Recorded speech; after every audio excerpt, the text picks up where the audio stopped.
In the heart of ancient Athens, a man stood trial, not for theft, not for murder, but for asking too many questions. His name was Socrates. For years, he had walked the streets and marketplaces of Athens, stopping anyone, from senators to stonemasons, to ask simple, piercing questions. What is justice? What is virtue? How do you know what you know? Most people hated it because Socrates didn't give answers. He exposed assumptions. The politicians thought he was mocking them. The poets thought he was twisting their words. The elders said he was corrupting the youth, teaching them to question their parents, their gods, their city. So one day, the city that once called him the wisest man alive decided he was dangerous. They accused him of impiety, of disrespecting the gods, and of corrupting the youth with his ideas. But even at his trial, Socrates refused to beg for mercy. He told the jury, "I will not stop questioning, for the unexamined life is not worth living." The court found him guilty. His punishment, death, by drinking a cup of poison hemlock. On his final day, Socrates spent his last hours surrounded by his students. No tears, no panic, just conversation. When the jailer brought the cup, he asked if Socrates had any final words. Socrates smiled and said softly, "All of philosophy is training for death." Then, calmly, almost peacefully, he drank, and with that, Athens silenced the man who had taught it to think. Yet his death only proved his point, that truth does not fear questions. Only power does. In 2025, we have access to more information than any generation in human history. Yet somehow, we've never been more divided about what's actually true. We live in an age where a tweet can reshape reality faster than a fact-checker can open their laptop, where algorithms decide what you believe before you've even had your morning coffee, where questioning the wrong thing can get you canceled, but believing anything can make you a hero to someone, somewhere. This is the age of blind faith. But here's the uncomfortable truth. The opposite of blind faith isn't cynicism. It's not paranoia. It's not refusing to believe anything at all. The opposite of blind faith is skepticism, real skepticism. And today, we're going to explore what that actually means, why it's so terrifyingly difficult, and why it might be the most important skill you can develop in the 21st century. Let's start by clearing up the biggest misconception. When most people hear skeptic, they think of that person. You know the one, the guy at the party who says actually every 30 seconds. The person who distrusts everything, believes nothing, and seems to take genuine pleasure in telling you why you're wrong. That's not skepticism. That's contrarianism, wearing a skeptic's costume. Real skepticism is a method, not a personality trait. The word comes from the ancient Greek skeptikos, which means inquiring or reflective. The original skeptics weren't people who rejected everything. They were people who examined everything. There's a massive difference. Think of it this way. Imagine you're buying a used car. A cynic says, "All used cars are garbage. The dealer is definitely lying to you. Don't buy it." A skeptic says, "This might be a great car. Let me check the mileage, look at the service records, maybe get a mechanic to inspect it. Then I'll make an informed decision." Skepticism is curiosity armed with caution. Here's what skepticism actually involves. First, proportional doubt. You match your level of doubt to the claim being made. My friend said the coffee shop on Main Street has great lattes. That requires basically zero skepticism. This supplement will cure your cancer. That requires maximum skepticism. Carl Sagan called this extraordinary claims require extraordinary evidence. Second, provisionality. A real skeptic holds beliefs loosely enough that new evidence can change them. You're not married to being right. You're engaged to finding out what's true. Third, self-doubt. This is the hardest part. Real skeptics are skeptical of their own thinking. They know their brain lies to them. They know they have biases, blind spots, and buttons that can be pushed. The ancient skeptic Pyrrho supposedly lived this so intensely that his students had to stop him from walking off cliffs because he questioned even his own perception of danger. That's probably too far, but there's something beautiful about someone who questions their own certainty. Fourth, comfort with uncertainty.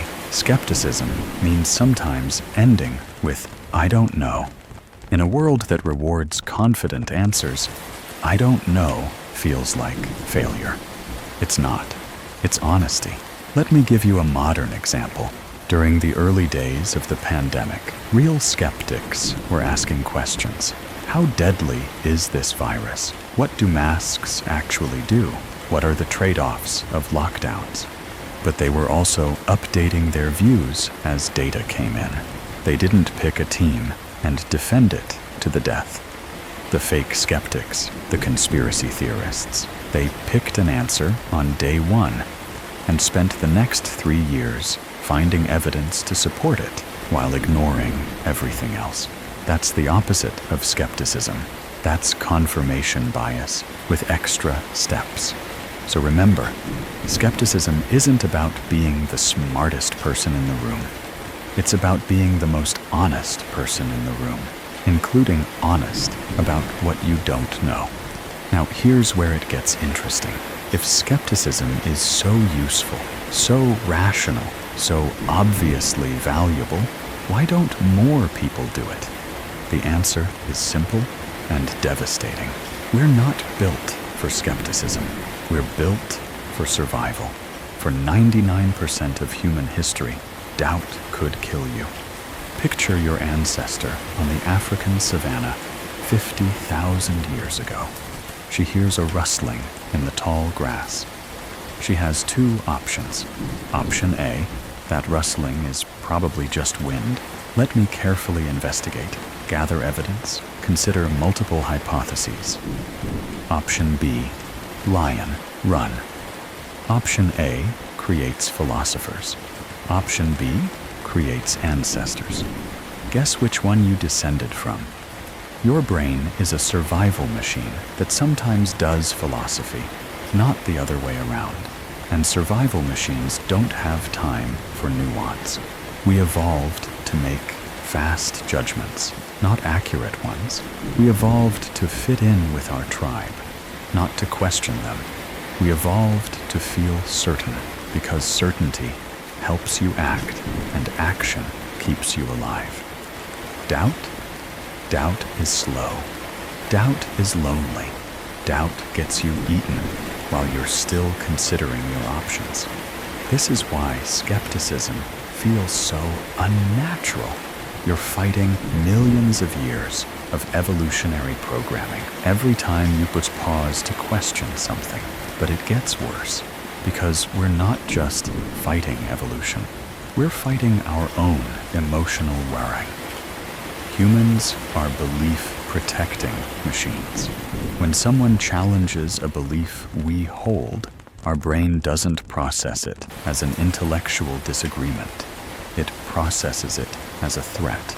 MRI studies show that challenges to deeply held beliefs activate the same brain regions as physical danger. That's why arguments about politics or religion feel so intense. Your amygdala literally thinks you're being attacked. This is called identity protective cognition, and it's everywhere. Your beliefs aren't just ideas you have, they're parts of who you are. To doubt them feels like dying a little. Then there's the certainty addiction. Certainty feels good. It releases dopamine. Doubt feels terrible. It triggers anxiety, activates stress responses. Your brain would rather be certainly wrong than uncertainly right, because at least certainty lets you relax.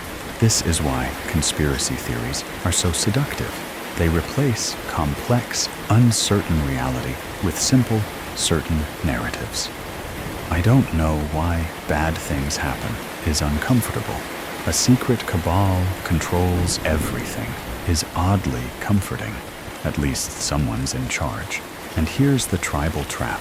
For most of human history, your tribe was your survival. Getting expelled from your group meant death, starvation, predation, exposure. So we evolved an intense fear of social rejection. Today, we don't die from exile. But your brain hasn't gotten the memo. It still treats social rejection like a survival threat. And skepticism? Skepticism can make you very lonely, very fast. Question the wrong belief in the wrong group, and suddenly you're an outsider. The people who agreed with you yesterday unfollow you today. Your family gets quiet at dinner. Your friends start checking their phones when you talk. Belief is tribal. Skepticism is solitary. This is why people stay in obviously false belief systems, religions they don't really buy, political tribes that don't match their values, social groups that drain them. The cost of doubt is exile. The reward for conformity is belonging. And we haven't even talked about the systems yet, the institutions and power structures that actively punish questions. Because individual psychology is only half the battle. The other half is, some people benefit enormously from your blind faith, and they've built entire systems to keep you faithful. Every power structure in history has had the same basic problem. How do we get people to obey? Violence works, but it's expensive and unstable. Far better if people obey willingly. Even better if they obey enthusiastically. Best of all, if they obey without even realizing they're obeying. The most efficient form of control is controlling what people think is questionable. Let's start with religion, because it's the most obvious example. Most major religions have explicit penalties for doubt. In medieval Christianity, questioning doctrine was heresy, punishable by excommunication or death. In some Islamic countries today, apostasy is still a capital offense. But the more sophisticated religions don't just threaten punishment. They make doubt itself feel sinful. Doubt is the devil's work. Blessed are those who believe without seeing. The question itself becomes the crime. Corporations learned this trick. Question your manager's decision. You're not a team player. Ask why the strategy changed. You're creating negative energy. Suggest the product doesn't work as advertised. You're not aligned with company values. The genius is that they don't punish you for being wrong. They punish you for asking. Political systems do this spectacularly well. Both left and right have their sacred cows, their unquestionable premises. Question them, and you're not just wrong. You're morally suspect. On the right, question nationalism, traditional values, or free market capitalism, and you're a traitor, a degenerate, or a communist. On the left, question identity politics, certain social policies, or approved narratives, and you're a bigot, a fascist, or a tool of oppression. The pattern is identical. Dissent is pathologized. Questions are treated as attacks. Skepticism is reframed as violence. Social media has industrialized this process. Platforms profit from engagement, and engagement comes from certainty, not nuance. The algorithm doesn't reward I'm not sure, let me think about this. It rewards, this is outrageous, and here's why you should be angry. Questions don't go viral. Certainty does. Doubt doesn't get likes. Outrage does. So the system selects for people who never question themselves, never update their views, never admit uncertainty. Those people get audiences, influence, money. The skeptics get ignored. Academia has its own version. In theory, universities exist to question everything. In practice, every field has its orthodoxies, and grad students learn quickly what they can't question without derailing their careers. This isn't a left-right thing. It's a power thing. Challenge the dominant paradigm in your field, and you'll struggle to get published, get funding, get tenure. The institution protects itself. Even science, which is supposedly built on skepticism, has this problem. The replication crisis has shown that huge percentages of published research can't be reproduced. Why?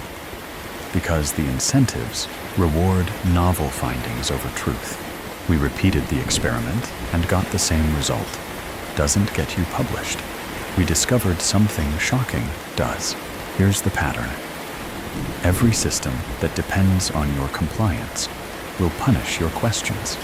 Not necessarily with violence, that's crude, but with subtler penalties, social exclusion, career stagnation, public shaming, algorithmic invisibility. The punishment is effective because it's distributed. There's no single villain. It's 1,000 small sanctions that train you gradually to stop asking. And the truly insidious part? They teach you to punish yourself. You internalize the rules. You learn what's inappropriate to question. You start editing your thoughts before you even think them. The sensor moves inside your head, and you don't even notice it's there. George Orwell called this crime stop, the faculty of stopping short at the threshold of any dangerous thought. It's not that you consider the dangerous thought and reject it. You don't even let yourself think it in the first place. So now you understand the trap. Evolution made you afraid to doubt. Psychology makes doubt feel like death. And society punishes you when you do it anyway. Given all that, you might think, screw it. Question everything. Trust nothing. Tear it all down. But here's where we hit the other cliff. There's a dark side to skepticism that nobody talks about. Push it too far, and you don't become enlightened. You become paralyzed. Or worse, you become the conspiracy theorist you were trying to avoid. Radical skepticism is a philosophical dead end. Descartes discovered this in the 1600s. If you doubt everything, including your own senses and reasoning, you can't prove anything exists, including yourself. He solved this with, I think, therefore I am. But even that requires you to trust your own logic. The ancient skeptic Pyrrho supposedly achieved such pure doubt that he questioned even basic sense perception. His students had to guide him around obstacles because he wouldn't trust his eyes to tell him what was real. That's not wisdom. That's dysfunction. In practice, doubting everything means believing nothing. And believing nothing means doing nothing. You can't eat breakfast if you're skeptical about whether food exists. You can't have relationships if you doubt everyone's motives. You can't participate in society if you question every norm and institution. Life requires provisional trust. You get on planes, even though you can't personally verify the engineering. You eat food, even though you can't test it for poison. You trust doctors, mechanics, teachers, not because you've verified their every claim, but because society wouldn't function if you didn't. Hyperskepticism is actually a form of intellectual laziness. It's easier to dismiss everything than to do the hard work of figuring out what's actually true. The conspiracy theorist who doubts the moon landing but believes in lizard people hasn't transcended bias. He's just chosen different biases. Real skepticism is exhausting. It requires reading actual studies, not headlines, understanding methodology, not just conclusions, comparing multiple sources, updating your views when you're wrong, admitting uncertainty, trusting carefully. Fake skepticism is easy. Just say they're lying to you about everything and congratulate yourself on being awake. Then there's the social cost. Be skeptical of everything, and you become insufferable. You're the person who can't watch a movie without pointing out the plot holes, can't listen to a story without fact-checking it, can't let anyone enjoy anything without noting the problems. That's not insight. It's loneliness with intellectual pretensions. I've seen people disappear down this hole. They start by questioning media narratives. Good. Then they question scientific consensus. Sometimes good. Then they question obvious facts. Then they question their friends. Then they question reality itself. They end up isolated, paranoid, convinced everyone else is blind, and only they see the truth. They've become what they feared. Someone who believes things without evidence. They just believe the opposite things. The philosopher Friedrich Nietzsche warned about this. He said, "If you stare into the abyss long enough, the abyss stares back into you. Question everything too intensely, and you become unmoored from reality entirely." The solution isn't to stop questioning, it's to question wisely. To understand that skepticism is a tool, not an identity. You use it when you need it, and you set it down when you don't. But how? How do you find that balance? How do you question enough to avoid blind faith, but not so much that you lose touch with reality? That's what we need to talk about next. Here's the framework called calibrated skepticism. Skepticism that's strong enough to protect you, but flexible enough to let you live. Principle 1. Practice proportional doubt. Match your skepticism to the stakes and the evidence. Low stakes plus decent evidence equals accept and move on. Your friend recommends a restaurant. Just go. Don't demand a peer-reviewed study on their taste in food. High stakes plus weak evidence equals maximum skepticism. Someone wants you to invest your life savings in their crypto scheme? Interrogate everything. The exhaustion comes from treating every claim like it's high stakes. Save your energy for what matters.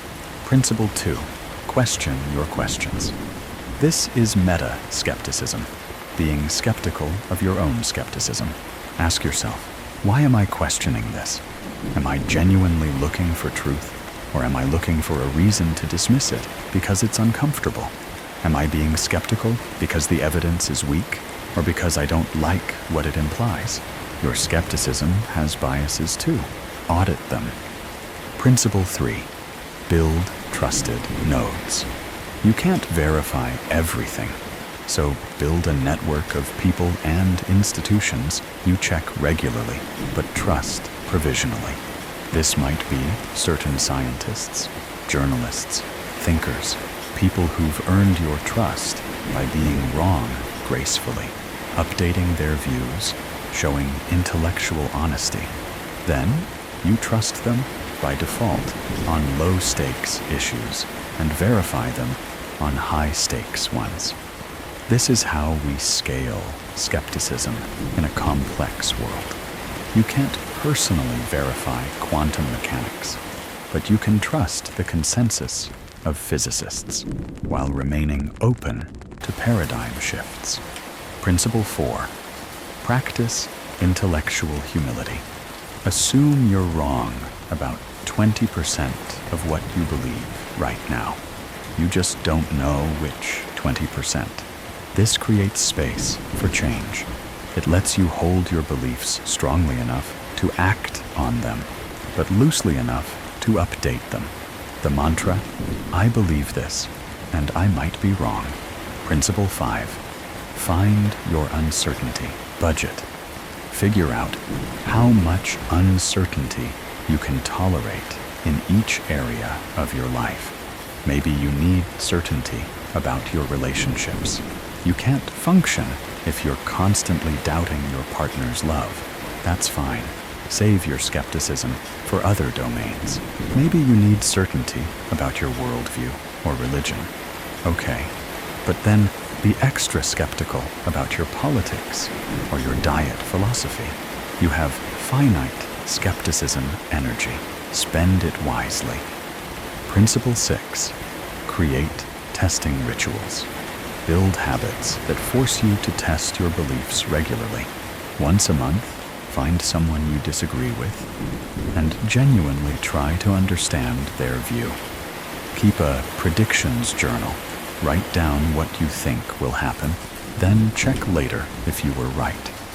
Follow Steelman rule. Before disagreeing with someone, state their position so well they'd agree with your description. Practice saying, I was wrong about that out loud regularly to remove the sting. Principle 7, remember the purpose. Skepticism isn't the goal. Truth is. Connection is. Meaning is. A life well lived is. Skepticism is a flashlight in a dark room. Incredibly useful for not tripping over furniture, but you don't want to spend your whole life just shining flashlights. Eventually, you want to turn on the lights, see the room, and live in it. Here's what this looks like in practice. You scroll social media and see an outrageous headline. Old you might share it immediately or dismiss it immediately. New you pauses. What's the source? What's the full context? Do I need to have an opinion on this at all? You're in a conversation and someone makes a claim. Old you might argue or accept it uncritically. New you asks, that's interesting. What makes you think that? Not confrontational, just curious. You notice yourself getting very certain about something. Old you rides that certainty. New you get suspicious.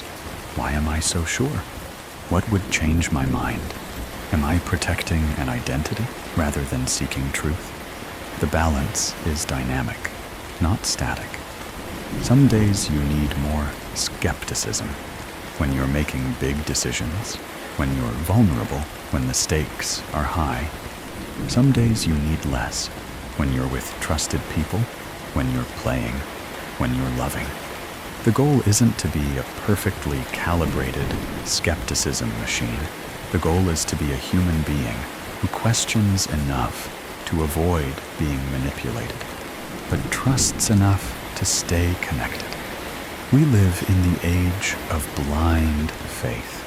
Faith in algorithm, faith in tribes, faith in simple answers to complex questions.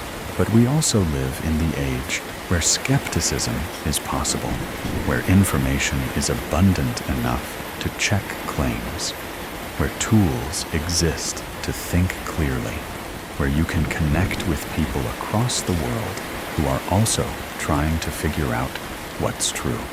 The question isn't whether to be skeptical. If you've made it this far, you already are. The question is, can you be skeptical without becoming cynical? Can you question without becoming paralyzed? Can you doubt and still love, still act, still find meaning? I think you can. I think we have to, because the alternative, blind faith or paralyzing doubt, both lead to the same place, letting someone else decide what you believe. Real skepticism is freedom, not the freedom to believe nothing, but the freedom to believe what you choose for reasons you can articulate. while remaining open to being wrong. That's the balance. That's the work. And that's what matters more than ever. What do you believe that you haven't questioned lately? And more importantly, what would you need to see to change your mind? Don't answer me. Answer yourself. That's where skepticism begins.